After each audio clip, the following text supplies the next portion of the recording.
Greetings from 3L&S Farms. I'm Penny Swearingen, home of the Rondies in South Central Michigan. And today I am going to do a skirting demonstration on skirting a show fleece, how I skirt fleeces for shows. These are Rondi fleeces. So I'm going to start out, and I do have to apologize for the road noise. I don't have a very convenient place that isn't noisy that I can do a video. I'm going to turn this around to my skirting table. A flat surface. Maybe it's going to let me turn this around. There we go. A flat surface for skirting the fleece on is ideal. You can do it on a floor, you can do it on a card table, you can do it on your kitchen table, but it's messy. I prefer a table that has slats for stuff to fall through. The finer the fleece, the smaller your holes need to be. This is just one by twos with a snow fence over the top. If you have bigger fleeces, the larger snow fence actually works better, but this happens to be what I've got. A finer mesh is needed if you're going to do lamb fleeces or fleeces that do not hold together, such as Teeswater, BFL, fleeces that just come apart real easy and can fall through the slats on a bigger holes are less advantageous. But this will work. But a flat surface is needed. Other tools when you're skirting. Always nice to have a good scale to get your weights. Many shows want you to weigh, and if you're going into a sale, they're going to require weights. This is a postal scale, easy to find at Sam's Club. It weighs up to 100 pounds, and it can do pounds, kilograms, ounces, and grams. Also very nice to have is a stapler handy, a note card to write your information on your fleece, a tape measure so you can measure the locks, and then of course marking. But these are the tools that I take with me every time I skirt a fleece. Labeling the fleece and collecting lock samples and doing the weights at the time you skirt makes it quite a bit easier regarding just if you think you're going to get back to it. If you're busy, you may not get around to it. So, okay, those are the tools. Then I've got a fleece sitting here, and hopefully this is laid out right. You don't want it all tangled up. Now, here's the deal. If you are shearing on the trim stand, sometimes that fleece gets tangled up a little bit, or it gets flipped over as you move from one side to the other. That will cause you some challenges in terms of laying the fleece out. But you want the fleece consistently all the way through. You want it skinned side down for one, so you can better evaluate the fleece, and two, so that when you get done with it, you're going to roll it out, roll it up for show. You have a nice, well-presented fleece, which show is about first glance the judge has on it. So as I go too, I'm also shaking this fleece out. As I said, this is a big fleece, so it may not fit all the way out, which could hinder me a little bit, but it is out the stuff on the edges. That most of the stuff will go to rug wool or to mulch. And as I move around, I just continue moving around the fleece. I shake. Shaking does two things. It will shake out loose veggie matter that accumulated. It also will shake out, in many cases, second cuts that happen. If I'm shearing lambs, second cuts do happen. Also, fleeces get twisted because lambs like to fight. They haven't learned the process. They wiggle, they bounce. So if you're doing lamb fleeces, prepared for them to have some second cuts because they wiggle. They have to learn the process, kind of like your 4-year-old when you take them to the dentist for the first time is going to wiggle or if you're taking them to get their first haircut, they tend to wiggle, they don't necessarily know what's going on, they have short attention spans, and that's what lambs do. As they start becoming yearlings, if they've been sheared once already, they learn the process, they don't kick as much, they tend to sit a little bit better for the shearer. Now I will say on this fleece, there's a little bit of edgy matter, and that's just simply because I don't blanket my fleeces in most cases. I will blanket an occasional sheep for a couple of reasons. One, if I'm wanting to run that fleece up against, compare it to other fleeces, or if for some reason the animal is a little bit thinner or appears to be colder at the time of year, or I've decided that I want to try to show a blanketed fleece, then I'll blanket, but most generally I don't, for a couple of reasons.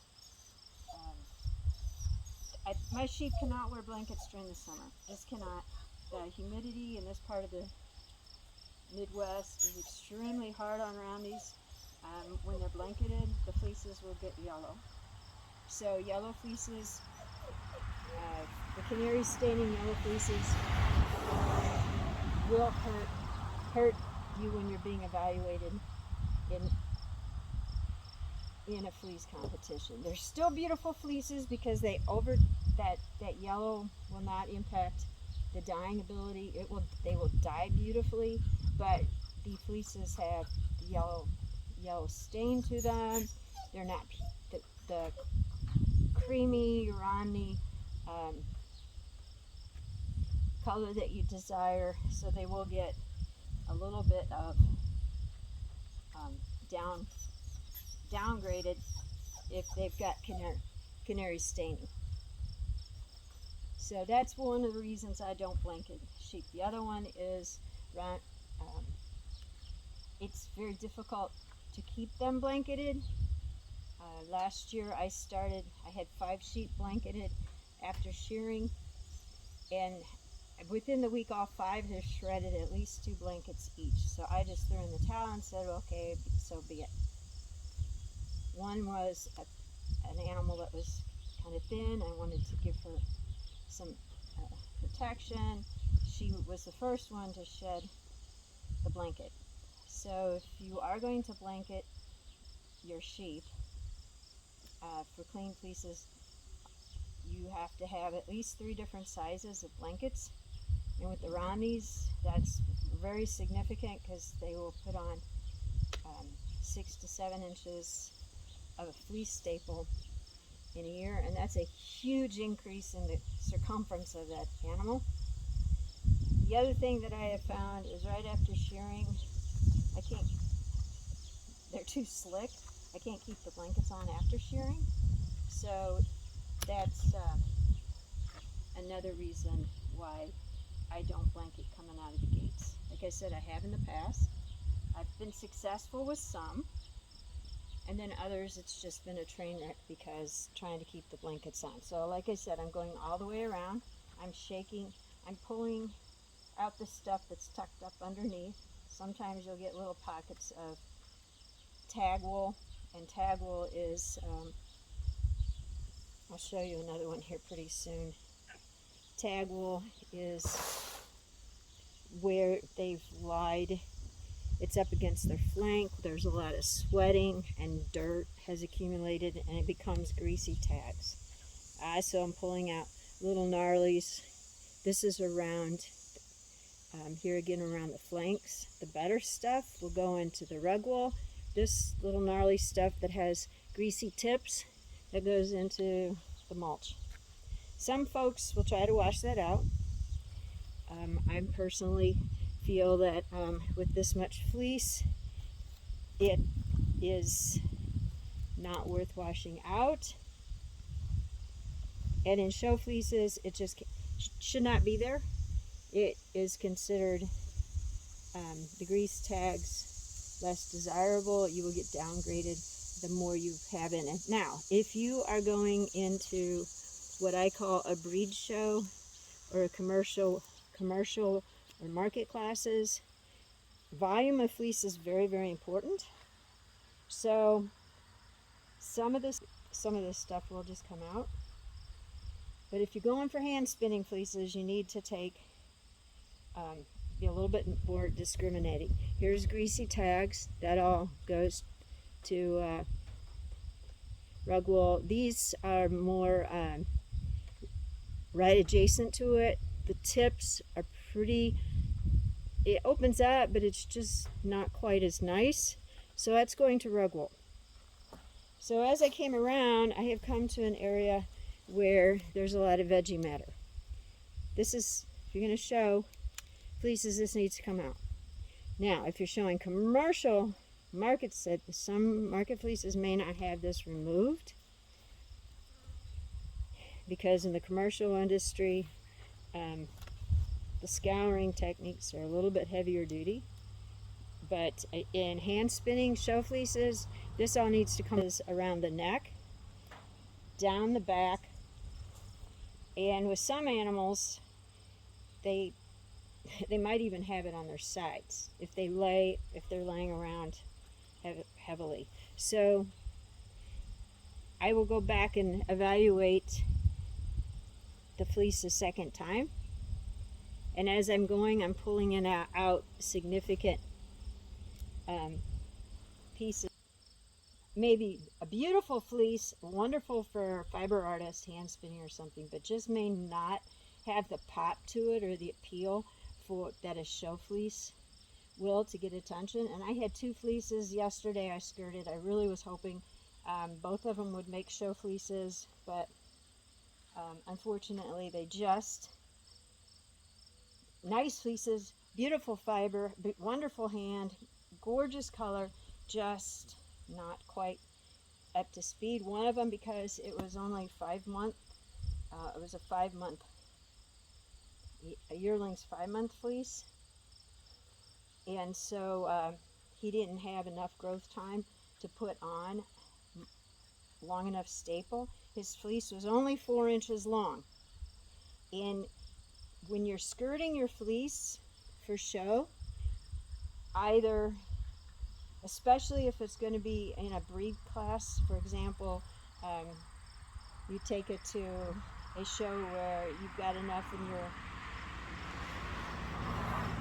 breed that's there to show specifically for your breed. In my case, it's Romneys. If we have enough sheep, enough fleeces, Romney fleeces, you may get your own show. And if you're going to show up against Romneys, then you have to look at what your standard is as well.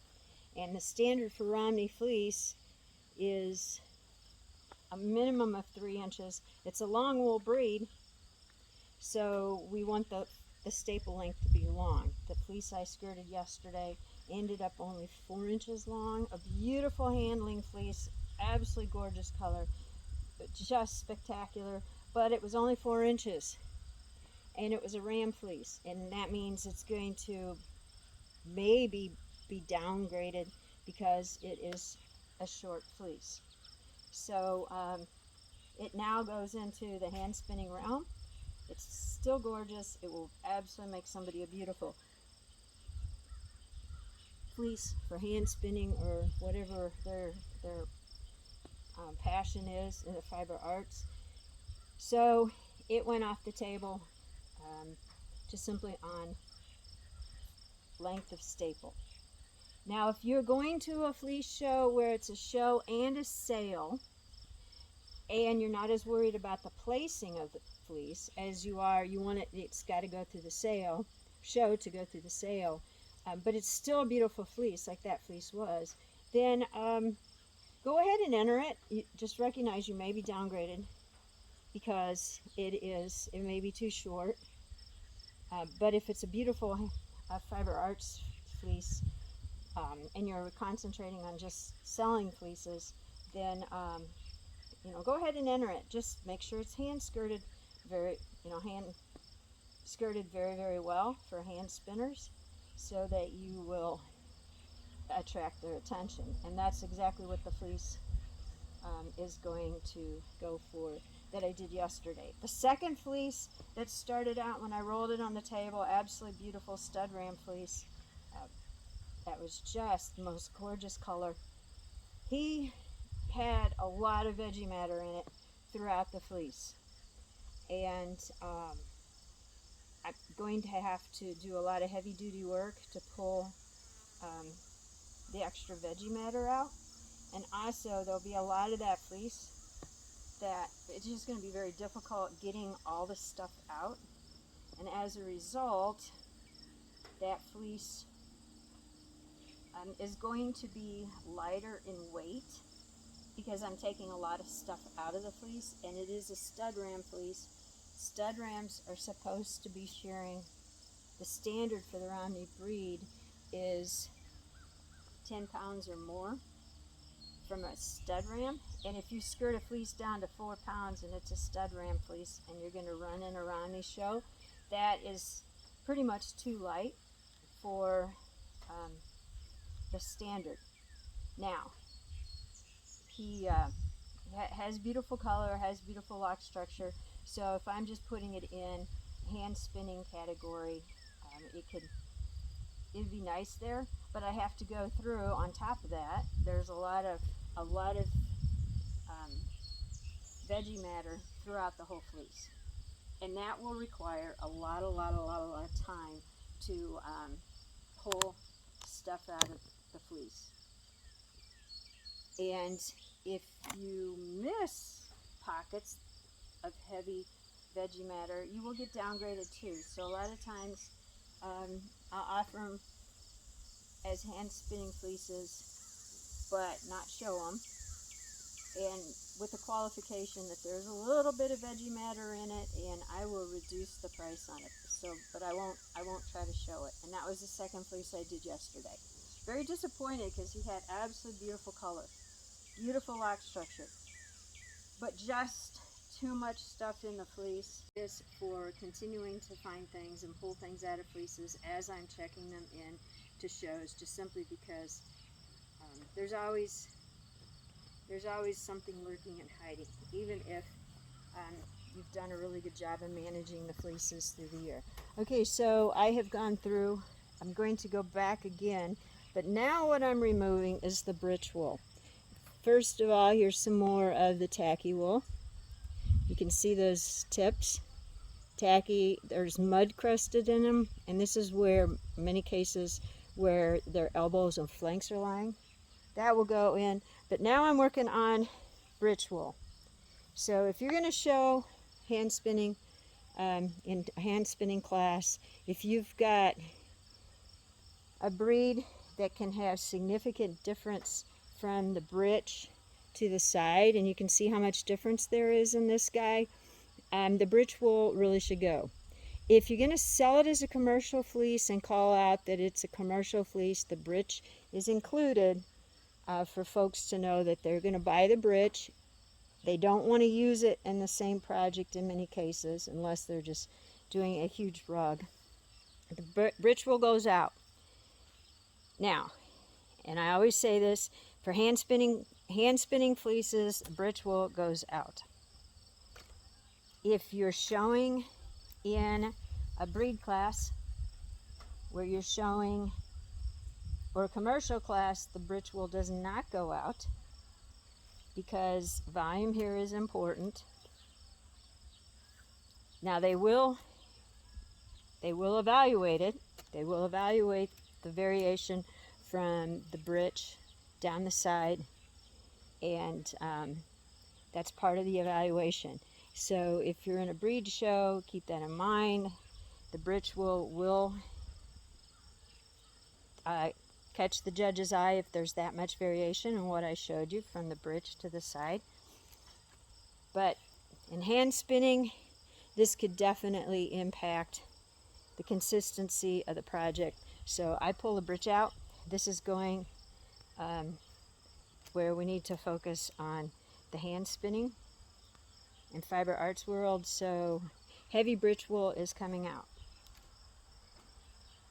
And if it has a different lock structure to it, significantly different lock structure, and I'll find that here pretty soon, I saw it, then you're going to want to take that out too. And as I go around, I continue to shake. There's still little second cuts that are hanging out. A lot of times these skirting tables, if you've got a skirting table that's slats or holes, it will pull. Those will fall through when you shake. Sometimes they don't, but I go through and I shake.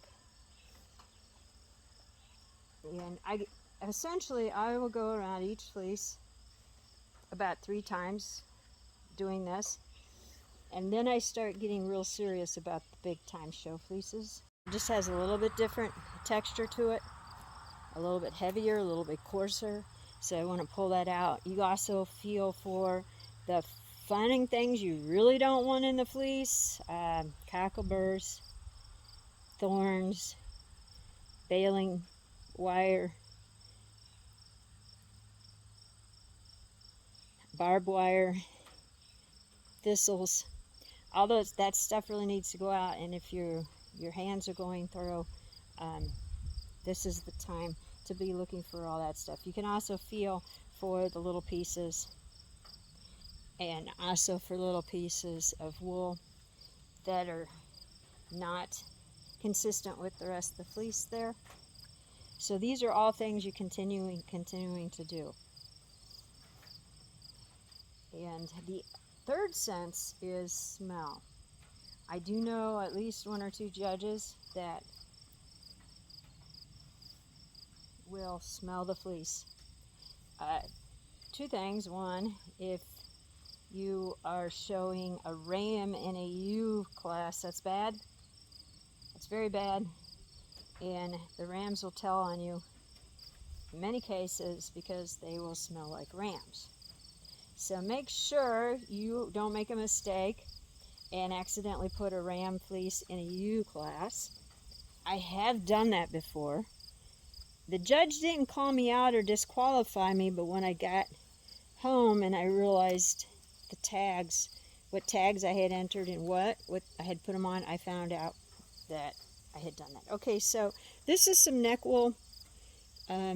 It's got a lovely hand to it, but it's got a lot of little bits.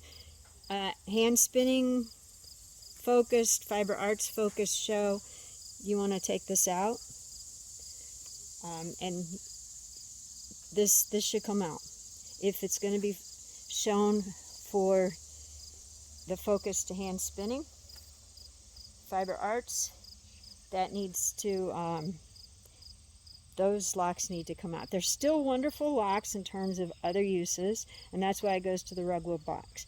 Those light, and I call it lighter veggie matter, but enough veggie matter that it's going to take you a lot of time to sit and pick it out. If it is an absolute spectacular fleece, an absolute spectacular part of the fleece, spend the time picking it out like I'm doing right here. But if it's really, really heavy, like what I showed you, and I called that, light to medium veggie matter, it's going to take you a lot of time, especially if there's a lot of that fleece to do that with. So in many cases, you're better time-wise just to pull it out. And if you happen to miss that part of the fleece because you just kind of overlooked that, now this whole bundle is more the britch wool. Britch wool has some absolute fantastic uses. Rug wool can be used in heavy uses that's very hard wearing, because it's usually the longest part of the fleece. It's usually the most durable part of the fleece, and actually, if you didn't see the brilliance of the locks, it actually has the most luster of any place in the fleece. So sometimes when you see beautiful locks that are rolled out like that, you hate to pull them out because they're just beautiful, lustrous locks, but they're coarser. A lot of times they have some weathering on the tips, because the britch is the hip, from the hip to the rump. hip to the hocks or the rump of the sheep, and a lot of their resting time, they rest on that. A lot of times it's more heavily contaminated. So here's an example. Britch wool. Look at the beautiful lustrous locks. Absolutely gorgeous. These are wonderful to do some dyeing, do some lock spinning if you want to wash them and do individual lock spinning. Actually beautiful lustrous locks, but they're coarser. The tips are coarser. You can see that. So this part of the fleece needs to come out if you're going for hand spinning fiber arts fleece. If you're going for breed classes, and it's on breed standard, in a breed show, commercial classes, that part of the fleece is left in.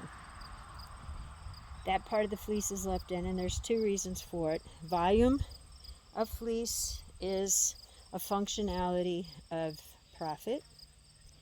The heavier a fleece is and the more yield a fleece gives, the more the producer is going to make. The second piece of it is if you're evaluating your rams for their ability to sire good fleeces on their offspring, they're going to want to evaluate the fleeces with the britch in, because consistency from shoulder to britch is highly heritable. And okay, so here's another part of fleece that I'm going to pull out. Now it has some really pretty luster locks to it, really nice, but it's I call it the Medusa type, kind of Medusa's hair. This is most probably neck wool. It's kind of a little gnarly, beautiful luster. It's pretty clean for neck wool, but it's a little bit gnarly. A different lock structure than this part of the fleece. So this is something else that you're going to want to evaluate. See the difference in the kinks and almost a little bit different character to the lock, and you'll be evaluated on that as well. So I take that out. It's a hand spinning fleece. It's going to go in a hand spinning show, so that will come out. Something else that I do as I go along is I will pull out a lock, and I will gently test the tips. I will test for strength, and I also will listen for any crackling. And I'm not hearing any crackling. The tips are really strong. There aren't any breaks. So that means it's a good, strong, healthy fleece. And I will do that about the second or third time around. I will do it. And I'll do it in several different places. Probably one of the most important places to check is in the back wool. If the back wool doesn't have significant difference in texture and lock structure, then the back wool, and it's not contaminated with a bunch of fiber, and if it's a smaller animal running with bigger sheep, you're going to have, and you have to feed hay. The upper Midwest, I don't care what you do, you have to feed hay sometime. Even if you've got great long extended winter grazing, hay has to be fed at some point in time in the upper Midwest. So smaller animals are notorious for being underneath the tall animals, and hay gets dragged down their back, and you end up with hay down your back. So that's some of the fleece. This is a tall ram, and so his fleece doesn't have much down his back. His veggie matter was where he shoved his head into the hay barrels. Even though he was a ram lamb, he was still tall, taller than his compadres, and so that kind of has kept his fleece in good condition in terms of veggie matter. I do have one of my biggest rams. His fleece went straight to the wash tubs because he looked like he just rolled, like a horse does, rolled like an alpaca does. Sheep aren't for rolling. If they're on their backs, it means they're usually probably stuck. They got cast. Most sheep don't roll, but it just looked like this ram just rolled all over the place. So his fleece went immediately to the wash bucket because there was just contamination throughout the entire fleece, and it was pretty sad. Beautiful color fleece, absolutely drop dead gorgeous color fleece. So here's some more of the little nappy headed fleece, just enough different in terms of the tips and stuff that I'm going to take that and put that into the rug wool. And as you see, I'm continuing to go through. As I continue to go through, I'm also arranging it so the cut part of the fleece is down, and also checking for strength. Now, back to the methods in which you shear. The cut side, if you shear on the trim stand, be very aware if you're planning on showing the fleece, especially if it's fleece that is expected to hold together. You want to make sure that you shear it in one piece as much as possible, and that you lay it over the animal and not twist it, so that you can get the cut side down. I did an animal, a ewe, this back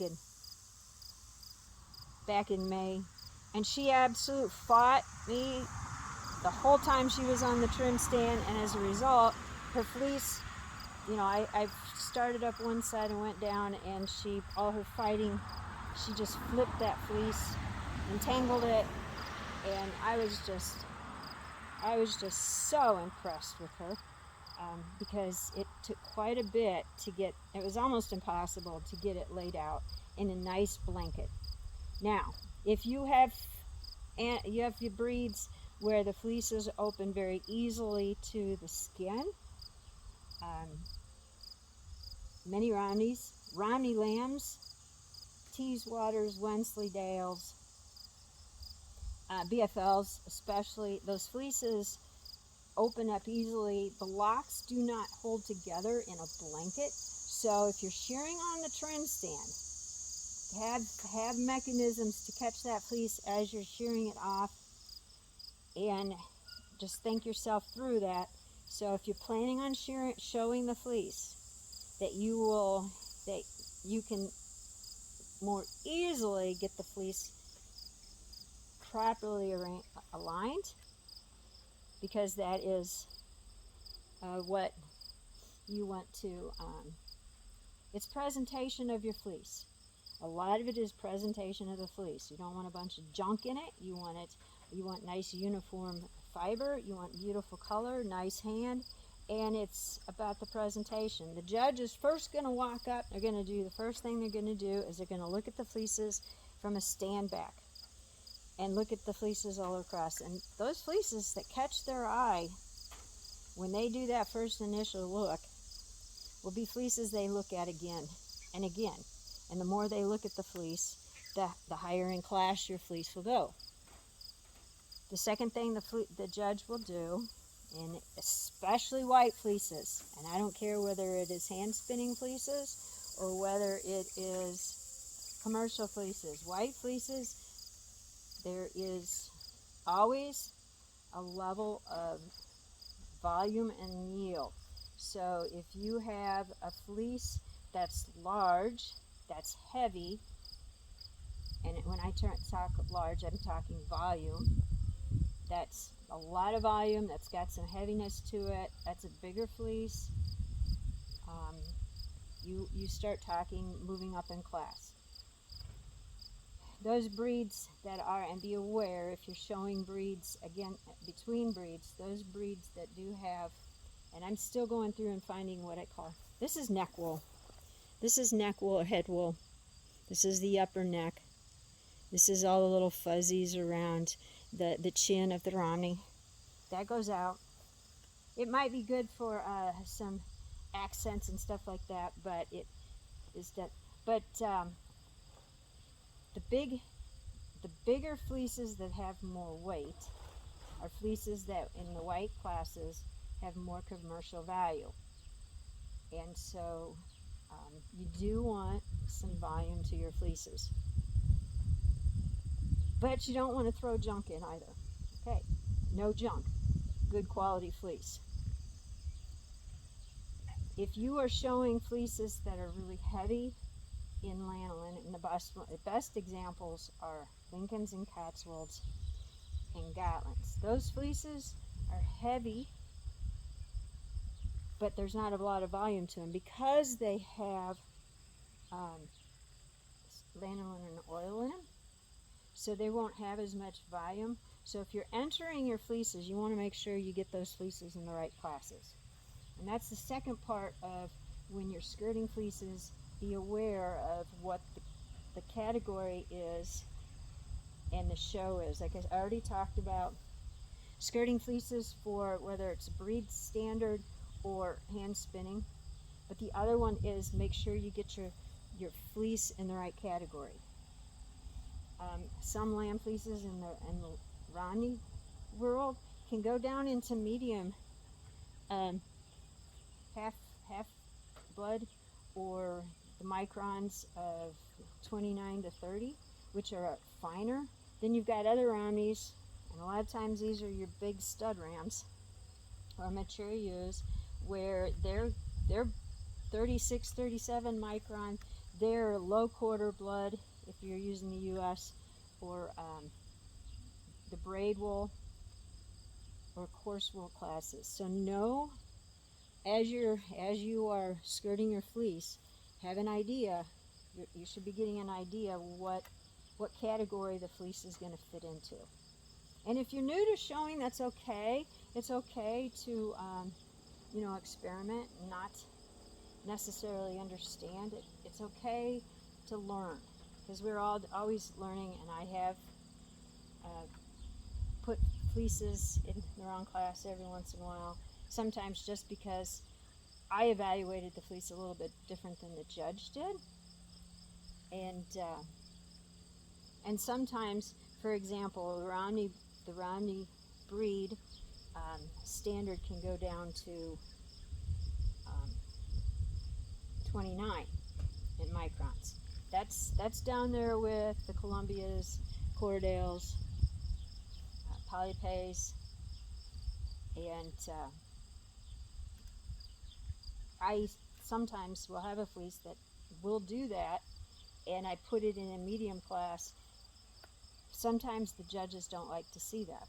But I've also seen the opposite side, where I had it in just straight long wool class, and the judges moved them to a medium class because it was fine. So as you are evaluating your fleece, you're evaluating your fleece for what the spin count would be, or the micron, what category. It's important when you enter fleeces that you get it into the right category.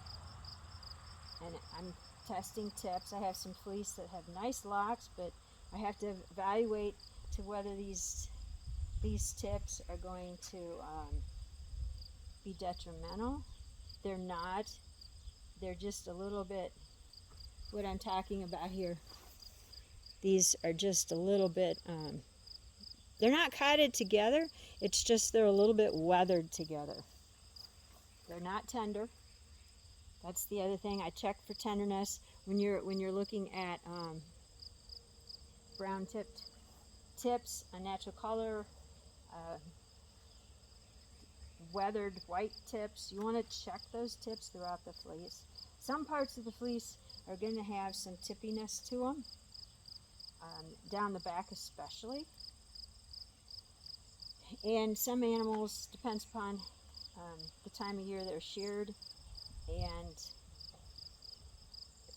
the rain. We've had a lot of rain this year. The sheep are hot and humid, so I could have some tips coming out of this summer that have some weathering, especially down the back. So that's what you want to check. You don't want to put a fleece in that has tender tips. It can go to the rug box. The tender tips, here again, you're going to find down your back. Many times you find it around the neck. And also, if you have an animal that's laying around a lot, say you have an animal that's really, really hot, or you have a very pregnant ewe that's just hot and tired, or you've got one that's sore in the feet, you got an old ewe that's getting arthritic, they will tend to lay around more. And if they're laying around more when there's a lot of rain, where they're lying all the time is higher risk of having breaks. So check that animal, check the fleece in various different places. I had one experience, I had a really nice hand spinning fleece, very nice, and I had missed that the part of the shoulder where the sheep had been laying had a break in it. Because it was really wet, she was really hot that summer, and so she laid around, and where she laid there was tippiness. So as you're going through the fleece, pull it out, pull it, check the tips, listen for, this one is beautiful in terms of no tenderness whatsoever. Yay, I did something right this year. Of course, it's part of the fleece that I'm seeing a little bit more veggie matter. So those are things that you will check as you go through your fleece all the way around. And every once in a while you'll make a mistake. You will not be the first person that missed a small section that had tenderness. You will not be the first person that missed on a natural color sheep, a dark sheep that has these little blonde tips. It's totally amazing how successful they can hide a cocklebur. Those cockleburs really can hang out. Then you evaluate how much time you have, and if it's worth the time to skirt the fleece and pull out all the little stuff that is inhabiting it. Alfalfa leaves are the absolute worst to get out. Wood shavings are bad too. If you use wood shavings on wool sheep, make sure you put down straw over the top of it to cover it up. And that will keep it from getting through the real nice parts of the fleece. You may still get a little bit in the britch, you may still get in the belly, but it's not throughout the entire fleece. Wood shavings are horrible. Alfalfa leaves are horrible to take out.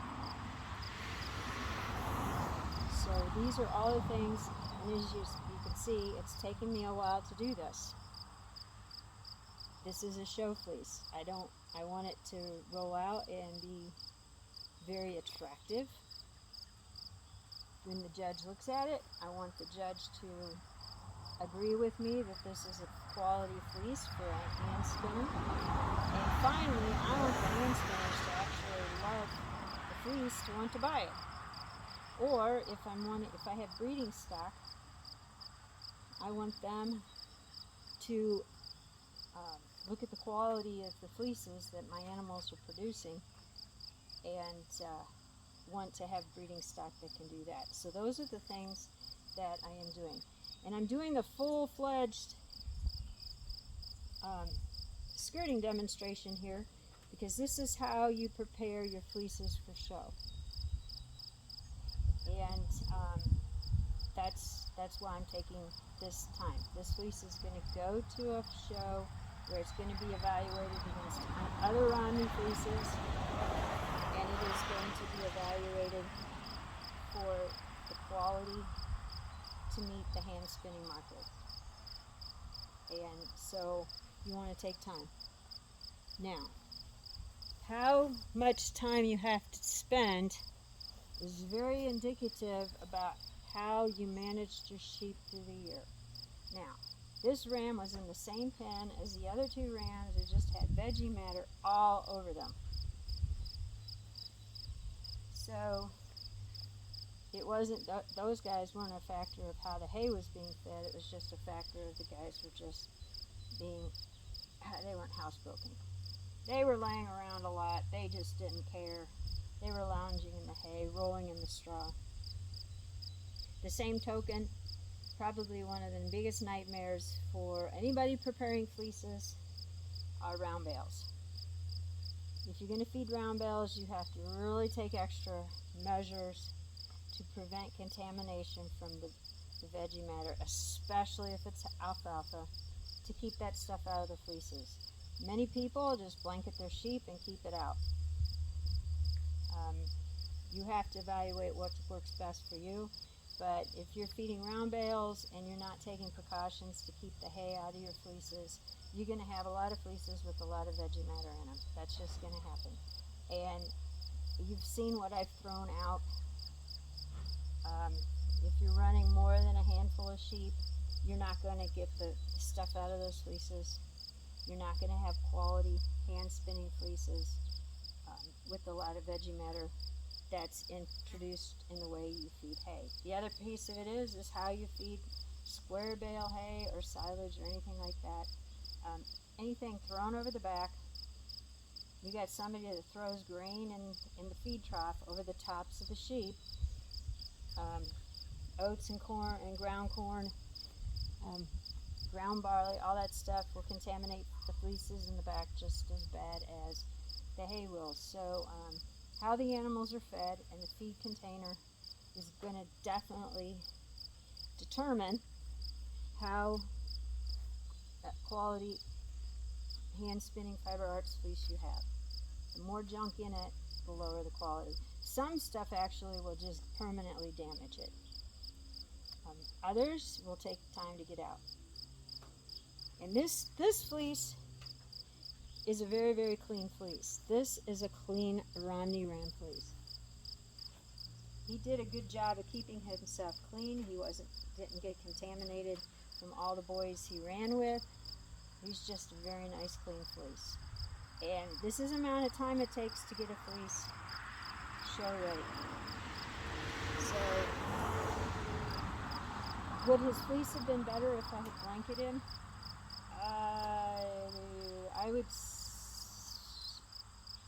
I would say that's 50-50. And the reason why is blanketing can cause them to be hot. It also, they rub on where the blankets are, and wherever there's where the blanket stops covering, all that has to be taken out of a show fleece. Because guess what? It's got, there's a change in color. There is dirt where there wasn't dirt, and there's a significant change. So that part of the fleece needs to be taken out of a show fleece. So there's the things to take into consideration if you're blanketing fleeces. If you're going to blanket fleeces, when I have blanketed fleeces, I lay it out, and everything that's sticking outside of the blanket goes to rug wool. The other piece of it is sheep rub, and if they're rubbing with the blanket on, they are cotting their fleece. Even if you're getting changing blankets out very frequently, the higher the humidity, the more rubbing they will do, and that's just cotting the fleece under a blanket. So that's the number one reason I do not use blankets. I can fight with having to sew up blankets and go out, and I go ready to leave for church, and I go out, and hey, there's a sheep running around the pasture, or it's not running, it's got its front leg through the neck hole, and I go out to catch it, and miraculously the sheep takes on wings, so I have to catch it, because they somehow figure out how to run, and change out the blanket. So those are things that you do, but the blanket can cause cotting, especially around the neck, especially around the back legs. The bridge wool you're probably going to toss out anyway, but around the chest, where in many cases that's some of your nicest wool, there's going to be cotting there. and along the sides, there where the bottom of the blanket is, there's going to be cotting along there too. So if you're going to blanket, just keep that in mind. Um, I have judged fleeces, and I've watched judges judge blanketed fleeces, and I've seen them both ways. Sometimes they'll just discredit a fleece if they see that part of the fleece that was unblanketed in with the rest of it, just simply because it is not as attractive. And other judges don't worry about it, but it is something to keep in mind if you're going to blanket fleeces and if you're going to skirt for shows. But you got to check those areas. White fleeces are beautifully white when they're under blankets, unless it's real humid and the blankets increase the chance of getting yellowing to the fleece if the sheep are really hot and humid. So that can impact it. But it will keep the veggie matter out. It will keep the veggie matter out, and it will keep... I used it, blankets, when my pasture was right up against a cornfield, and in the fall of the year during harvest and in the spring when it was dry and they were working the fields, the dust just completely saturated my fleeces. You know, I would come off spring, late spring and summer with really nice color to the fleeces, and then the dust coming off of fields. It works the same way if you live on a gravel road or any place where there's a lot of dust. That dust will infiltrate, and I found that the blanketing kept the fleeces quite a bit brighter and nicer. So that's how I used them, and I'm not using them as much now, but just something to keep in mind. Blanketing fleeces can help you, or that can hurt you. I also have found some sheep with blanket stress a little bit more, they get a little bit hotter, and as a result they get breaks in their fleece. So something else to keep. If you're going to show and breed classes or commercial classes, know the standard. If it's a white fleece, the first thing they will do after they do the stand back, they're going to pick up the fleece and they're going to go down the line and they're going to pick up every fleece and just lift it up. And what they're doing is evaluating weight per volume, and that definitely plays in how you place. You will see they will sort them as they go down the line. If it's a light fleece, it's going to sit farther down the line. That's to keep in mind when you are selecting your fleeces and skirting your fleeces. If it is a show, that breed standard comes into play. Last year I had a really sweet ram lamb fleece we showed. He stood second in most of the classes, most of the shows, except for I only had him on one show that was strictly for hand spinning. He took best Romney fleece there, but the other classes he stood second because he was standing up against big heavy Romney ram fleeces. And they were, I think the one that won one show was a 16-pound ram fleece. It was not heavily skirted like I am doing here for hand spinning. Now this is a part of a fleece. Kind of try to decide what to do with, and I'll bring it up here. I'm getting down to the end. This has got some interesting, and it's got some nice hand to it, but it's just a little bit different than the rest of the fleece, and I haven't decided if this is true neck wool and if I want to leave it in. Some of it's borderline gnarly, others it's kind of the transition, so you got to decide if you want to leave that in. But it has just a little bit of veggie matter, a little bit of gnarly. So I think I am going to leave this in because it is really pretty lovely. It's just a little bit different in the category. Hopefully it doesn't discredit me, but there's about a half a pound of fleece that looks like that up here. I'm going to shake it out. I'm going to check its strength, get all the rest of the stuff out. So I am going to post this on my website, and I'm going to share it on Facebook. I've done a number of these over the past 2 years. And if you have questions or comments, you can of course put comments in on Facebook. If you see it on my website, you can email me some questions, and I'm happy to answer. Like I said, I don't know all the answers. I can do it as wrong as anybody can, and I can miss things. So we learn every time we do this. We learn every show we go to, and that's what's fun about it. That's what's fun about raising the animals. This guy has an absolutely beautiful fleece. I have one daughter of his that has a really, really gorgeous fleece. I have a ewe that has a beautiful fleece too. So I'm kind of excited. So this is the ox. I have got this fleece. I have this fleece ready for,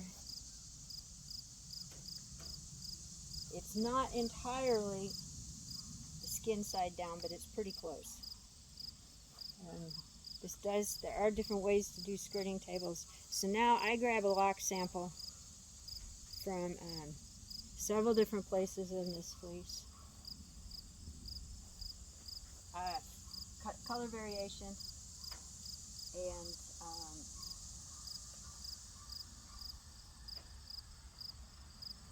Color variation and the lock structure, so I get a good cross section, and then I will take pictures of it. Now, when you're skirting fleeces, it's important to